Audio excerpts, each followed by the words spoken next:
Hello, in tonight's South Bank show, Lenny Henry explores the world of black American comedy. His journey surveys a comic and social history from the days of slavery, segregation and minstrel shows through to the civil rights era and into a diverse and exuberant present. Danmark's film is a celebration of this resilient comic tradition, but the film's also a personal and affecting journey for Lenny Henry, who takes the opportunity to revisit his own comic history and put it into context.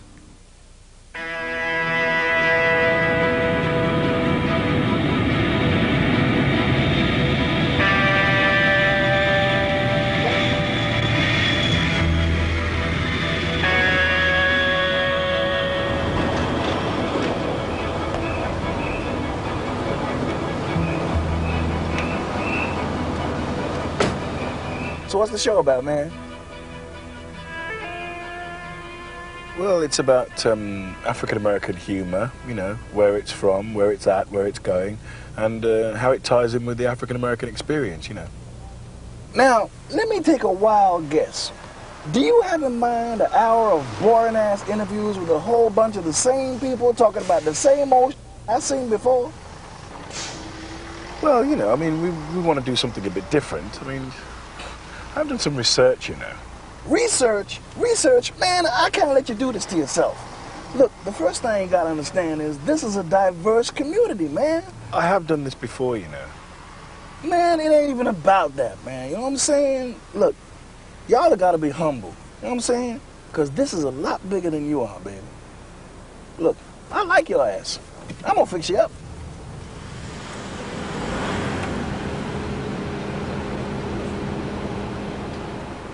Let's give him a hand, ladies and gentlemen. And your name is? Eugene Carmichael III. All right, Eugene Carmichael III. What do you do for a living? Commodities broker. Commodities broker. Let me ask you, have you ever been hypnotized? No, I haven't, and frankly, I'm quite skeptical. 1, 2, 3, trance. Now at my command, you will cluck like a chicken. 1, 2, 3... You're never going to be... Beg your pardon? Ladies and gentlemen, the skeptic. And I assure you, he will remain this way as long as I... As long as I... Oh, my Lord.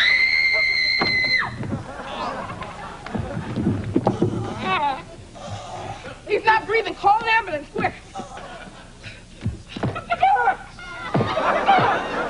Yo, Keenen, this was deep, brother. You see, you was talking about the comedy explosion, like in 1990 with the young black comics, and you said something happened and something else was going to happen, but you didn't say why or what. Could you now expound upon what you were saying, brother man, because you deep?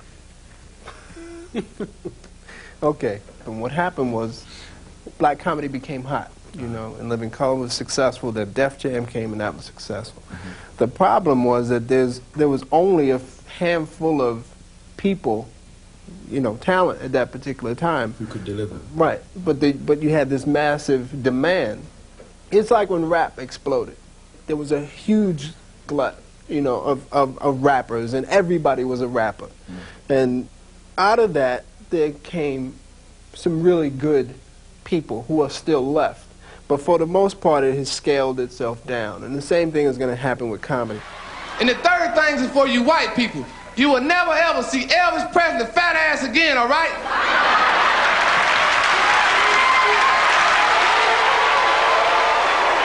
The man is dead.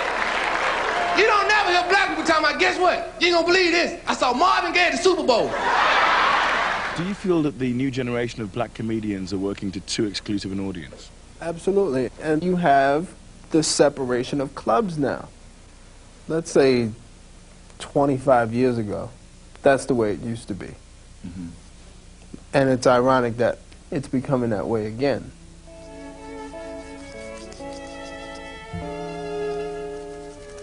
Is there such a thing as African-American humor?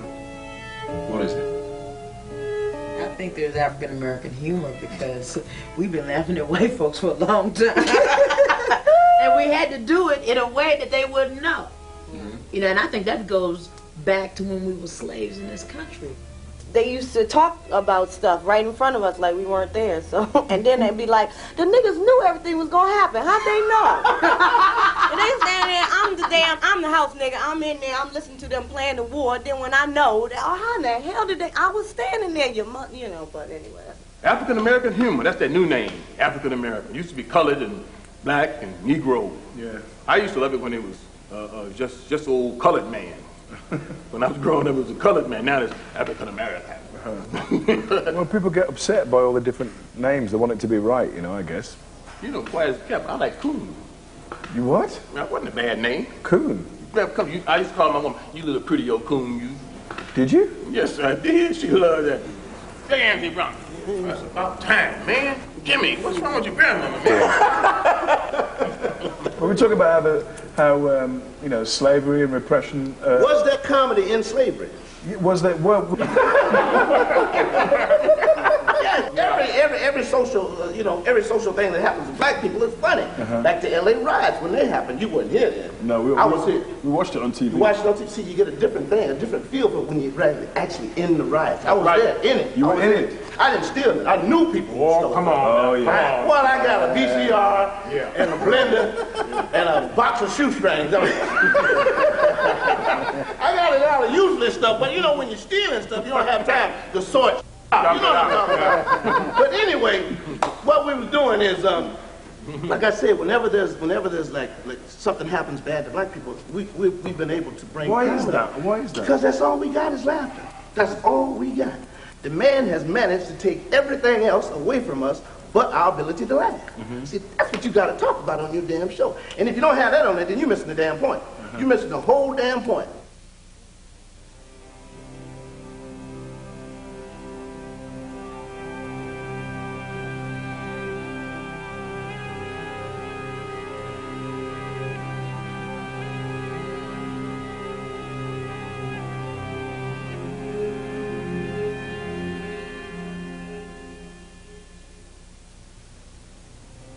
What you do when you first start off, take your time, start from the top here, go around a circle, just take your time. Doesn't have to be exact, perfect.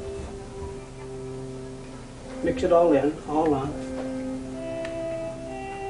And the cracks. It'd be a great Twilight Zone. You put it on and couldn't be able to take it off. I'd have to go to work the next day. Right. Yeah. Then round here, and then round the lips. Then you take the white, go slowly. With the white, you have to go slowly. Yes. Because that's the careful part. That's the careful part, right. The most important part, the white lips. Yeah, just slap the black on. Slap the black on. You don't have to be that. That's all right. Get the black over with. And then be real careful with the white part. Be very, very delicate with the white. Very gentle. Yeah. And then go inside the lips. Yeah, you gotta be very careful. We don't want the white and the black integrated. Open the door, Richard. Yeah. Open the door and let me in. Yeah. I can't. It's been a long time. You know, I could not. Lenny, I am very happy to welcome you at Chez Josephine in New York. For the past 18 years, I've been working on what I hope will be the definitive biography of my second mother, Josephine Baker. Next to me is Maud Russell, 96 years old. It's my pleasure. Known in her heydays as a slim princess. Then we have a wonderful gentleman who is only 81 years old young and still kicking like when he was 11 years old at Club Alabama in New York, Louis Carpenter. Nice to know you. And next to us, the young chicken of the group. She's a few years younger than everyone, and her name is Cleo Hayes. And I am very happy that she's with us because she's one of the few ladies who perform in blackface. In those days, to be funny, you had to perform in blackface. It was nothing wrong with it. Didn't people? How did black people feel about blackface? I mean, didn't they think this is strange? No. No, it was accepted. It was comedy. That's the way it was, and they loved it, and we enjoyed it. And every week that theater was jam-packed, and what they loved the most were the bits after the dancing girls.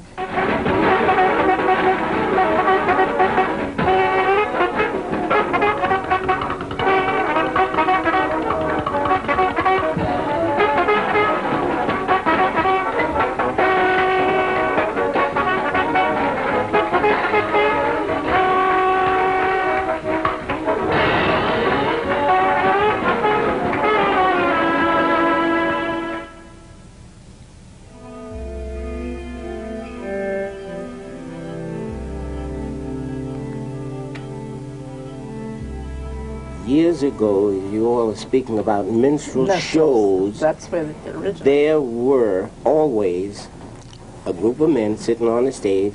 There were always at least 2 to 4 men on each end of that minstrel, blackface. They were white and blackface. That's where it came from.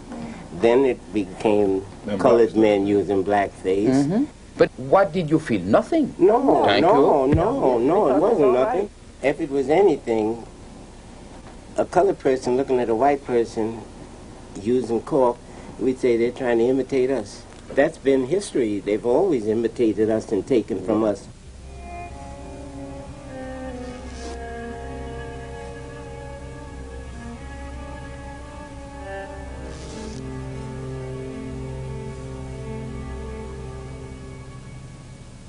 What the non-black world thought of blacks when they thought of humor was someone who was stupid and ignorant. That was what was funny about being black. And to be black itself was to be funny. Minstrelsy then was created by showmen, European immigrants from the North, who basically, because they wanted to create a stage image of someone that could be laughed at very easily, simply put on blackface and said, okay, the funniest thing in America at this point are black people, because blacks are naturally funny.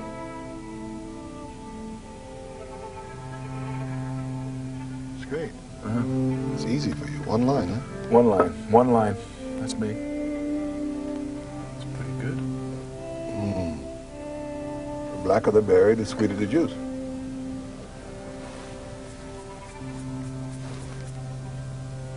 You can't really tell you have on makeup, to be honest. Me?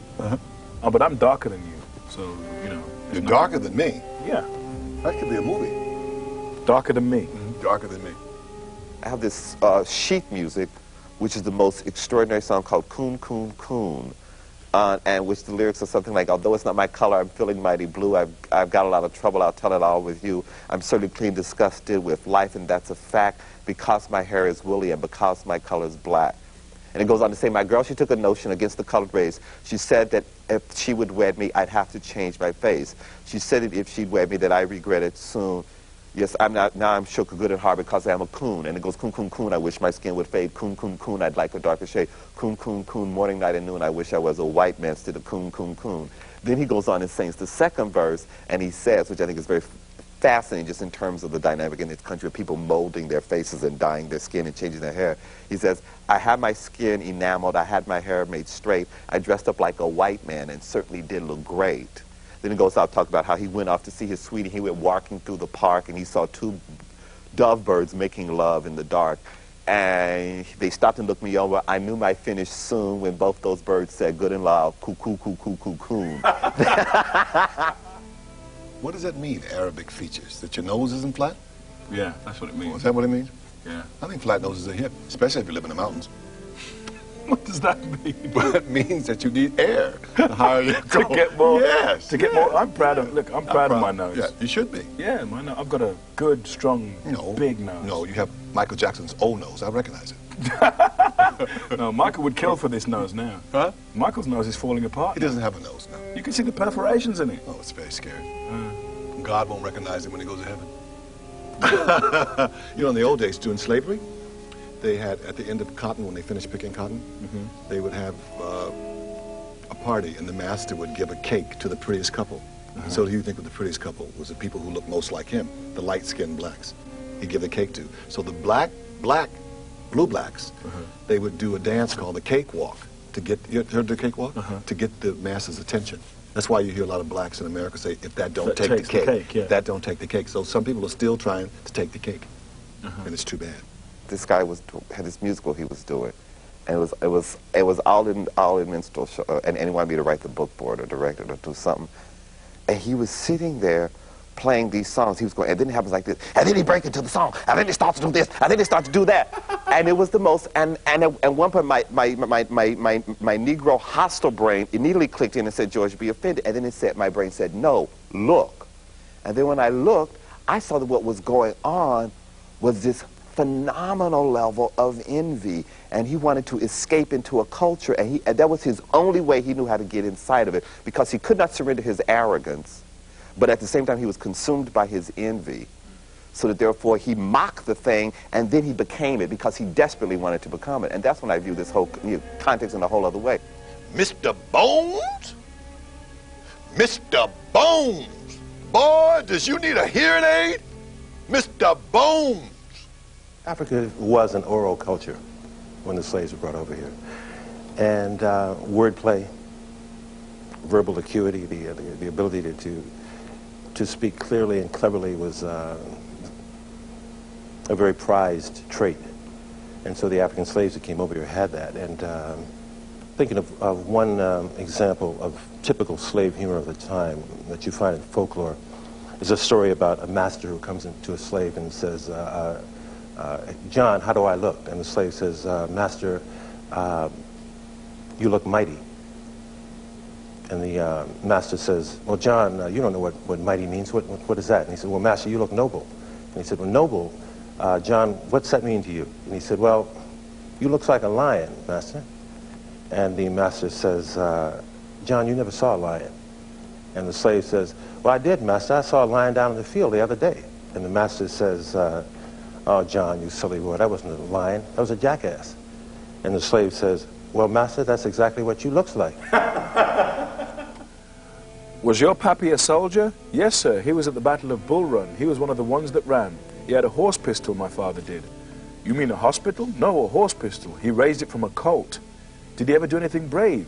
Yes, at one time he saved a whole regiment from being killed. How come? He killed the cook. No, that won't work. Why not? You have to do it with more Negro dialect. Old-fashioned. Old-fashioned? Yeah, come on. Was your pappy a soldier? Yes, sir. He was at the Battle of Bull Run. He was one of the ones that ran. He had a horse pistol, my pappy did. You mean a hospital? No, a horse pistol. He raised it from a colt. Did he ever do anything brave? Yeah. At one time, he saved a whole regiment from being killed. How come? He killed the cook. Oh, Mr. Bones, you're the funniest man alive. Oh. See, that's better, see? Yeah, now you'll get paid. When blacks really got on stage themselves, they were sort of forced to do the same thing. They became black minstrels and put on blackface themselves and used, well, corked up themselves. Initially, they didn't do any black humor either. What they did was to imitate the whites who had been in minstrelsy before them. But tonight we're going on and we're going to do it different.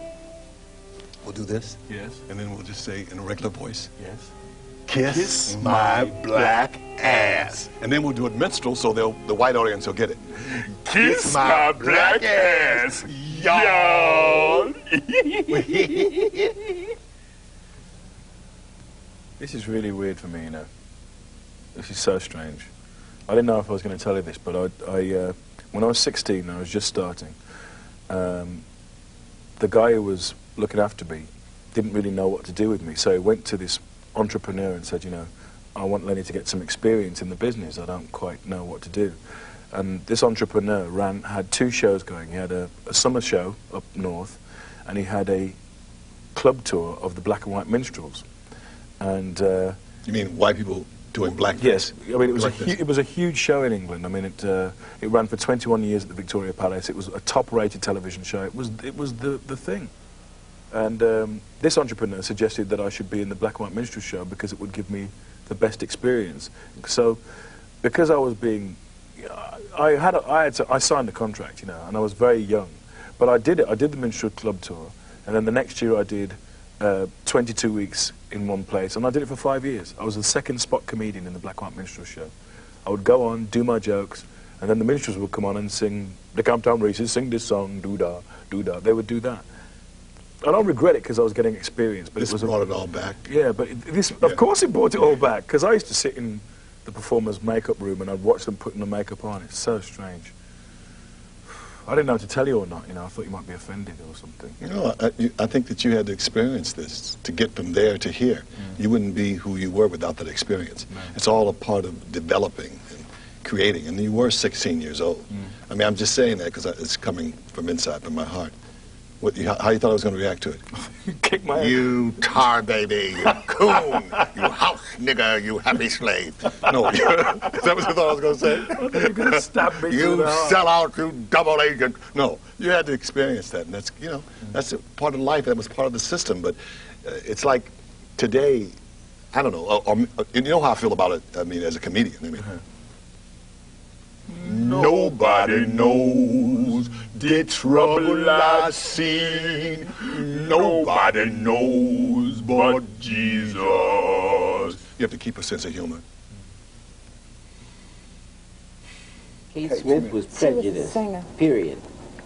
And what did she used to do? She sang. In blackface? No. She sang. No. She didn't want to be in the show with colored folks.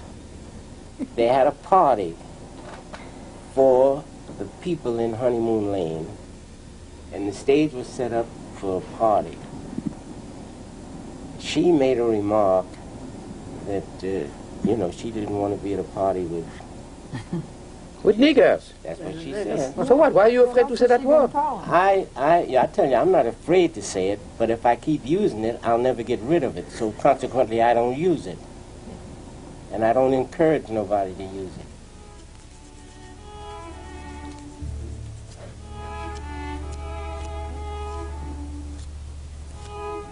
You know how the term honky came about? You know? Let me tell you, my great-grandmother told me this.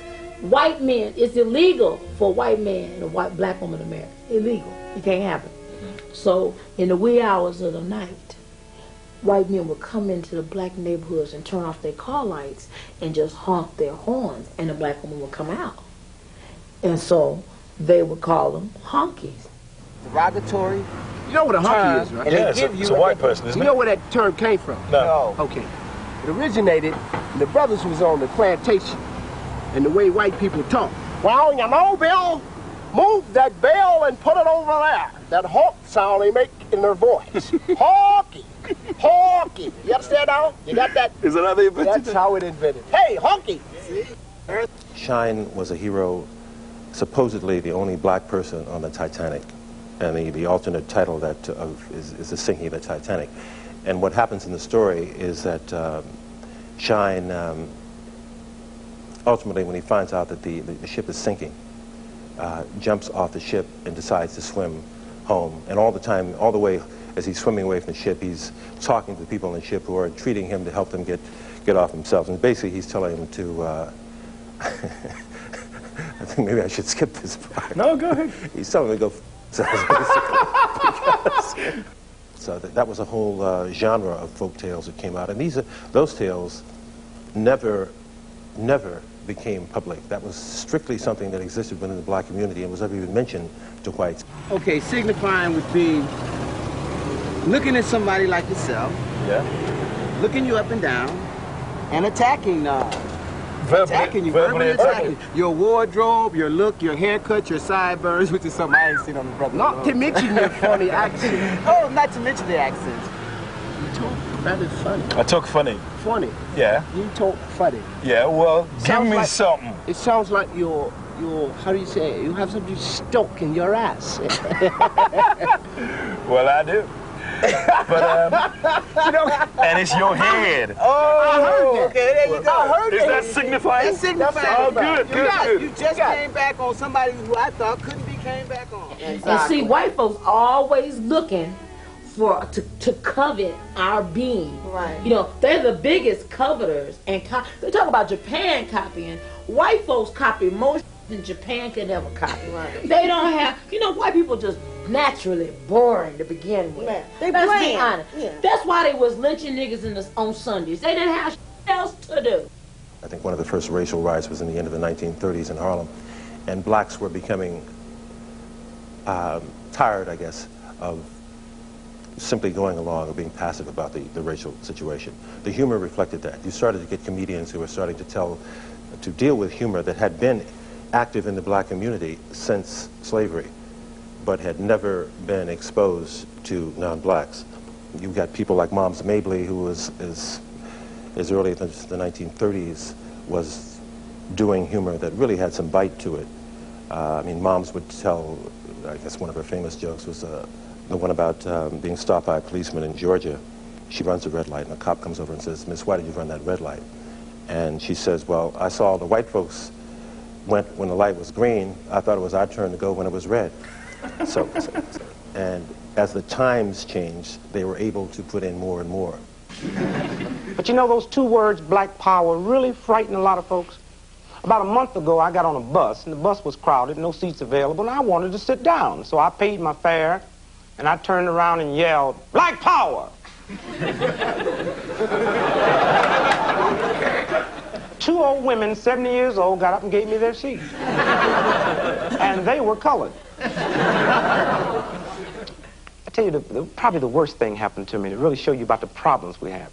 In the height of the riot in Chicago, everybody was nervous and upset. So I got off from work one night and was walking down the street, and this white cat's walking next to me on the sidewalk, and he see me coming, and he jumps off the sidewalk. And he says, "Buddy, you're not going to hurt me, are you? You're not going to bother me?" And I says, "Well, no, I'm Dick Gregory. I'm nonviolent." He said, "You mean you don't carry no gun or no knife?" I said, "No." He said, "You mean you don't do no cutting or shooting?" I said, "No." He said, "You mean you really nonviolent?" I said, "That's right." Man, he knocked the hell out of me. Dick Gregory was really the person who changed all of it. Beginning in the 60s, Gregory escalated the humor to a cerebral stage, an intellectual stage, where it was difficult for people to react to it except by thinking about it. And Gregory was very good at what he did. And I had a job working in a steel mill, making 105 millimeter houses. And I would lift 243 pieces every 20 minutes. It weighed 45 pounds apiece. And the first day on the job, man, for the lunch break, I just sit and spit up blood. And my first weekend off taught me a lesson. I said to this friend of mine, I said, "Man, I am enjoying Saturday too much. Now, all my life, there's been a Saturday every week.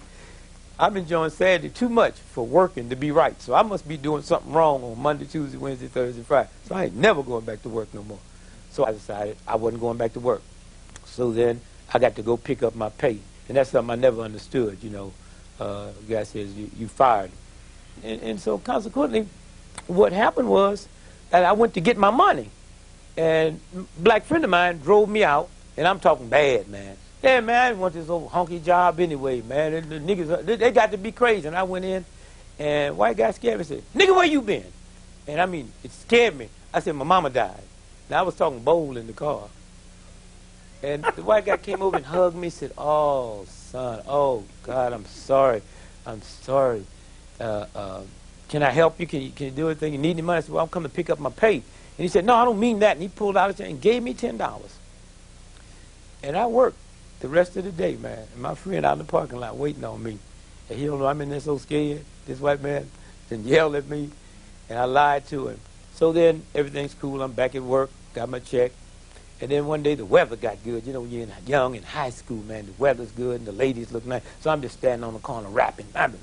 So it's come time to go to work. I'm not going to work. So now I got to pump myself up. Man, I ain't think about them crackers. Man, I ain't going to work. And I taught myself I wasn't going to work. And so about 2 days later, I said, "I quit." And then I go back out on payday to get my check. And the white guy said, "Nigga, where you been?" I said, "My mama died." And he hugged me again. And that's when I realized we were going to have some problems. When you tell the same white man, your mama died twice within 3 months.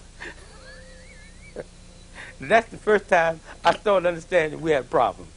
He hugged me, did the same thing. I literally, tear came in his eyes. Said, "Oh, son, I'm sorry to hear that. You need anything?" As I come to pick up my pay, he gave me another $10. I worked all day. This was like a one load, one shot, load up again thing. And it must have been funny to watch something like the Revolutionary War where one man is shooting against another. And it must have looked exactly like this.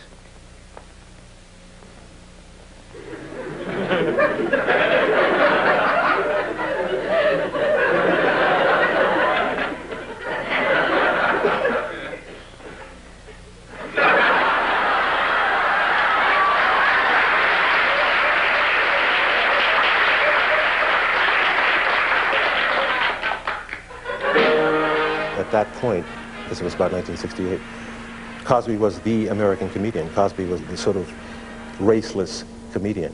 And even that was revolutionary in a sense, because Cosby didn't really do traditional black or African-American humor. The revolutionary thing about Cosby was for a black comedian to step on stage and really in a very subtle way, say that race means nothing, was in fact revolutionary. Could you tell the people who you are, please? Yes, my name is Dr. David Allen Grier, noted PhD and sociologist. He ain't no doctor. Kidding ya? I think if Bill Cosby tried to do his act at the Apollo as an unknown comic, he would not last 30 seconds. Why? They would hit him in the head with a brick. That's why. But what I'm trying to say is, out of that, his genius. No, I like Bill Cosby, but I think that he just needs to lighten up. You know what I mean? I mean, he felt, every second of TV, African-American TV should be, to uplift the race, to reach out and teach kids. And I think that maybe the way you do that is not in front of a blackboard with a piece of chalk. You can be enlightened and all that without being preachy.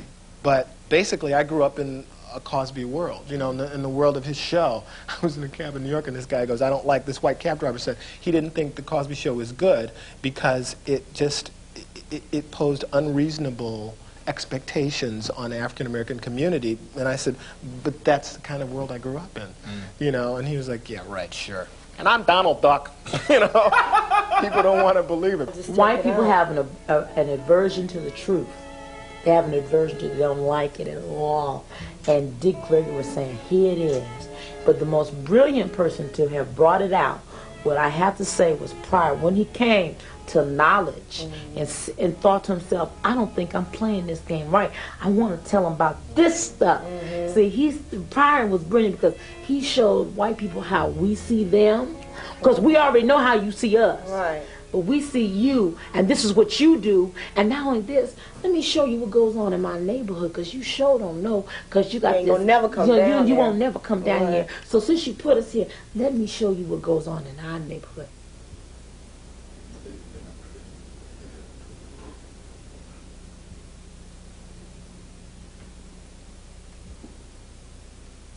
Yeah. Whew. Let's hear you birds sing that. Tweet, tweet my ass. You got to get down.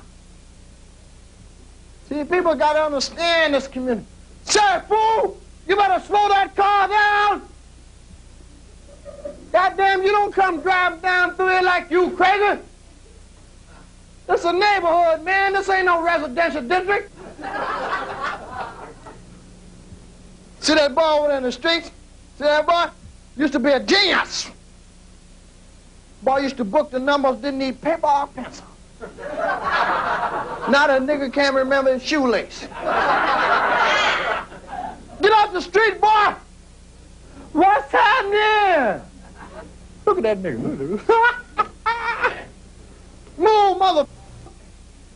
Before you get run over, boy, get out the way.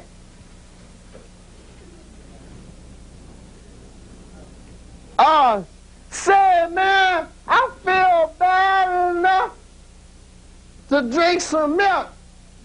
You got anything? Yeah, boy, I got some. I got some advice for your ass. You better lay off that narcotic, nigga, that made you null and void. That's right, you better try to go to work, get a job, be somebody respectable. Around out here in the streets like a fool, you could help the community. I think that what people thought of as being normal before the 1960s, by 1970 was no longer thought of as normal. More radical things were acceptable. I mean, we had Malcolm X was dead, the two Kennedys were dead, there had been riots in major cities all across the country. The vision of America as a very settled, stable society was no longer there. White friends, black people do not all look alike. It is you that all look alike.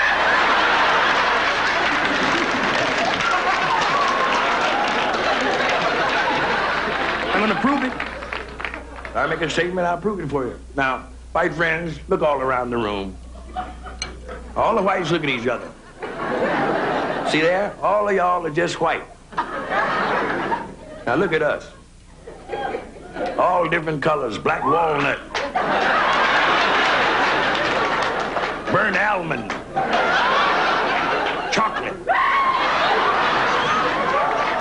chocolate mocha, pecan, vanilla, yellow, mellow, light, bright, and damn near white. Well, let me tell you. See, I want to get married, but Killer, my boyfriend, that's my boyfriend, Killer, he says he wants to keep the relationship as is. Oh, I see. See, Killer says if I want to get married, I must be crazy. So I want another opinion. So you want me to help you solve your problem, is that correct, Miss Jones? If you expect to get paid.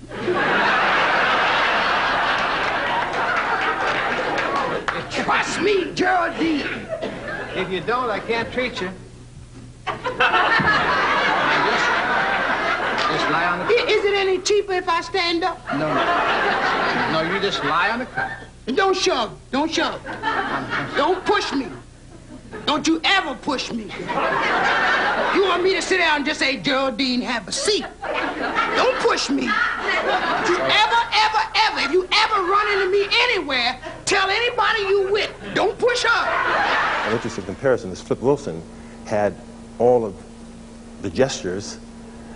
He had everything except the satire. So in a way, Richard Pryor was the epitome of black or African-American humor because he had the gestures, he had the language, the body language, he had the facial expression, he had the tone of voice, he could move from character to character, and he also had the satire. I first came down here in 1920. No, you're thinking about the one where, well, I first met God in 1929 outside of a little hotel in Baltimore. You see, I was walking down the street. I don't believe you heard me. I said I was walking down the street. I was not running. I was walking. Yeah. Eating a tuna fish sandwich. No, it's sandwich. Sandwich. And that's when I heard the voice of God. No.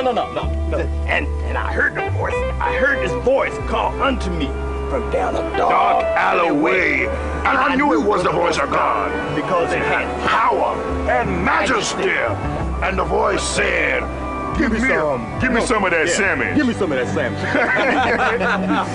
But my friends, I did not venture down that dark alleyway because it might not have been the voice of God, but 2 or 3 niggas with a baseball bat. And God only knows, and he wasn't talking, and I wasn't walking. Can I get an amen? Amen. Right now, I think every comedians are disconnecting and going with just, the shell of what is comedy to me. You know what I mean? I mean, I think that when I talk to them off stage, they have these wonderful, incredible minds. But then they go on stage, and then they do just a piece of them. And that piece is brilliant. There's some funny people. But if that other side came out, it would just be incredible. If you want to know sex lives and, and I had it on the backside, and I told her, girl, you got to let go. And I mean, that's what you'll see a lot of, Lenny, here in this country. So I think that if everybody's cursing on stage, then that's easy. If there was nobody cursing at the time when Richard came out, nobody else dared to say those words on stage. Lenny, Bruce went to jail.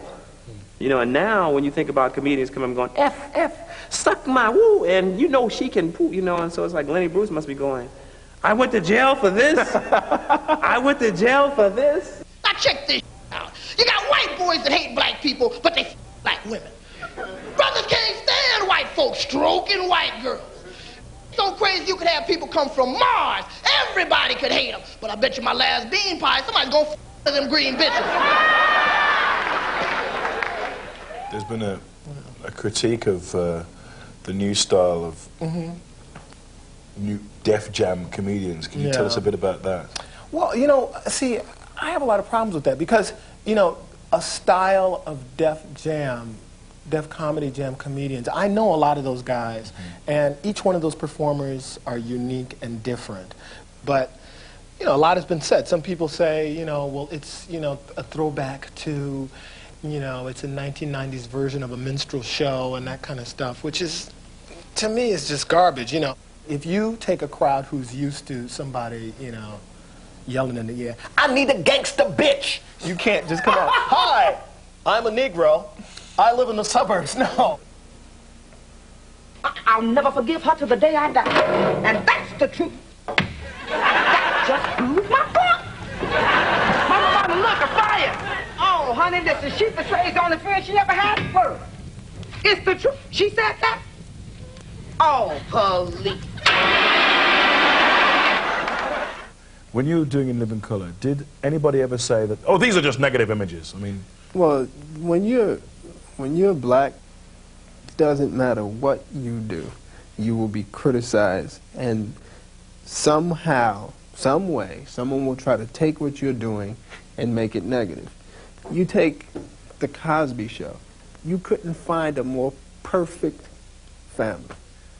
So they criticize Cosby for not being realistic.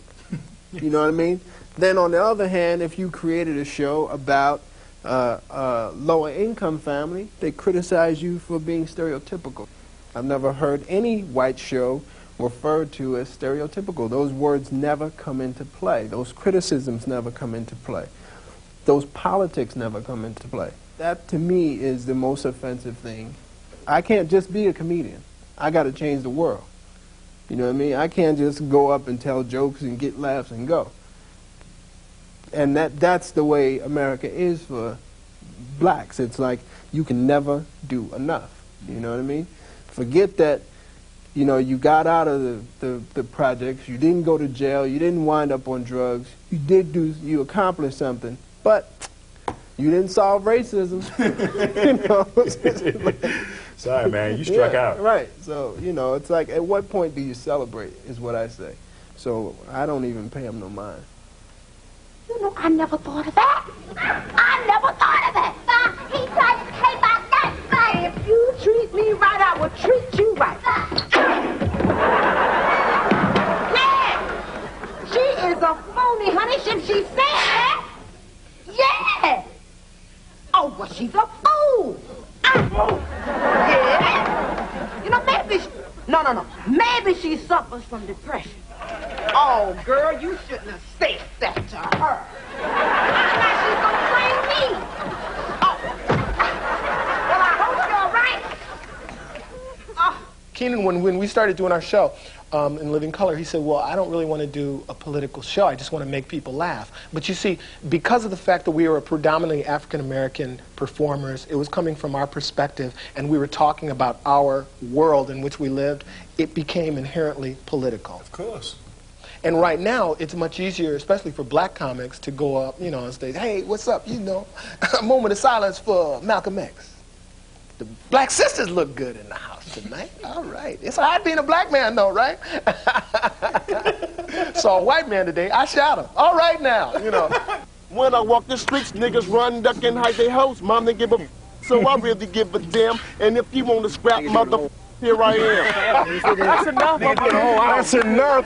We're going to do a CD out there. That nigga is hard. They're going to take a second win. I was just out there, man, you know, just trying to make it, you know what I mean? Whatever I could do to get some money, that's what I was doing, you know what I mean? Whatever, it was robbing, selling crack, cocaine, whatever. It didn't really matter to me because all I cared about was what was on TV or what the next man had. I was trying to keep up with the Joneses, you know what I mean?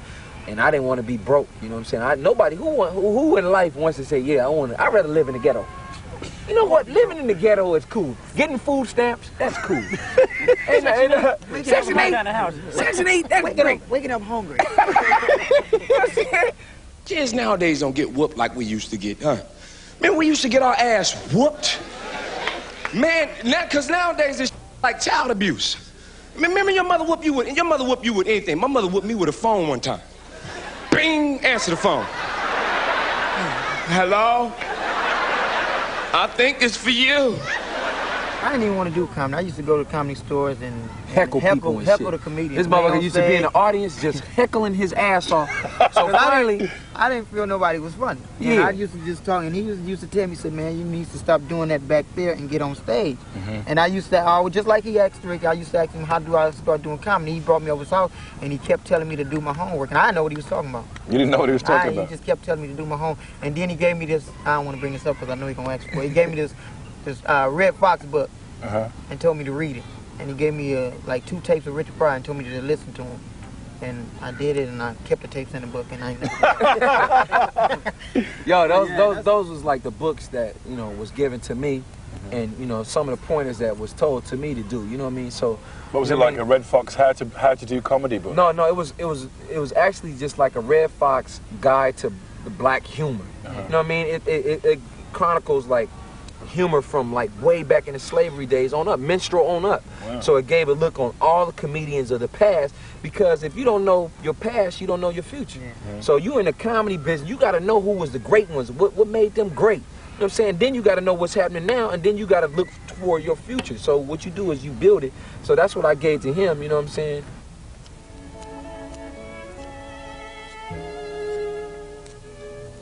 You know, white people are amazing. They create their own little worlds, like the world according to Garb, Wayans world, Cool world. Well, I say I live in white racist world. That's where I live, and I want you to see my world. And I want you, I tell white people all the time, you could not be black for a week. Hell no. Because you kill yourself. You kill yourself over some goddamn money. You kill yourself. You kill yourself. White people could not be black for a day and start at noon. They just couldn't handle it because they too light in their ass. Now, see, this is better. Now you can do regular comedy in a regular pace. Yeah. That's you. Do minstrel stuff. Yeah. Good evening, white people. See, that's a better show. See how things have changed? Things have changed. Let's go. All right, let's go.